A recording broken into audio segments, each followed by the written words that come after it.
بسم الله الرحمن الرحیم. د علم یو باب زده کول د زرو رکعتونو قبول شو نفلونو ډیر بهتر دی. نبی کریم صلی الله علیه وسلم د حضرت ابو ذر رضی الله تعالی عنہ ته فرمایي: ای ابو ذر، کو ته چیرته د سحر په وخت لاړ شي او د قرآن کریم یو آیات زده کړي، نو دا ستا دپاره د سلو رکعتونو نفلونو نه ډیر بهتر دی.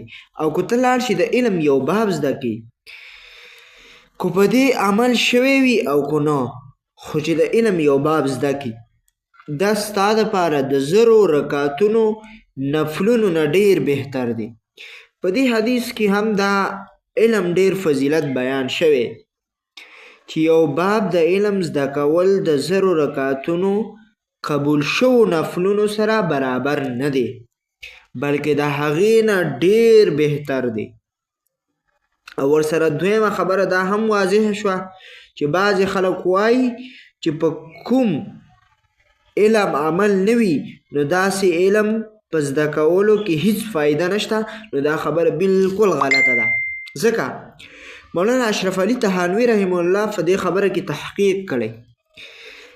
مولانا اشرف علي تهانوي رحمه الله په حیات المسلمین دا دغه یو کتاب دی،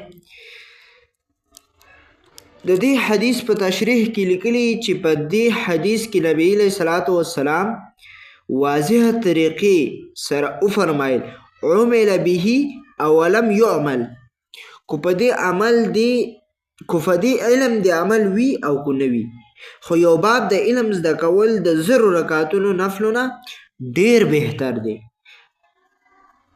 او د دې لپاره تهانوي صاحب 3 وجوهات ذکر کړي دي. نمبر 1، د دین خبرې په زده کولو سره خو د جهالت د ناپوهۍ نه ووتو که نه، نو دا هم لوی نعمت دی. دویم، چې کله ورته د دین دا خبره معلومه شوه نو که اوس یې پرې عمل نشته نو آینده وخت کې به پرې عمل وکړي. دریم، بل کس ته خو به یې وښایي که نه، دا هم د ثواب کار دی. ځکه نبی علیه صلات وسلام فرمایي لږ علم دا ډیر عمل نه بهتر دی. نبی علیه صلات وسلام فرمایي قلیل العلم خیر من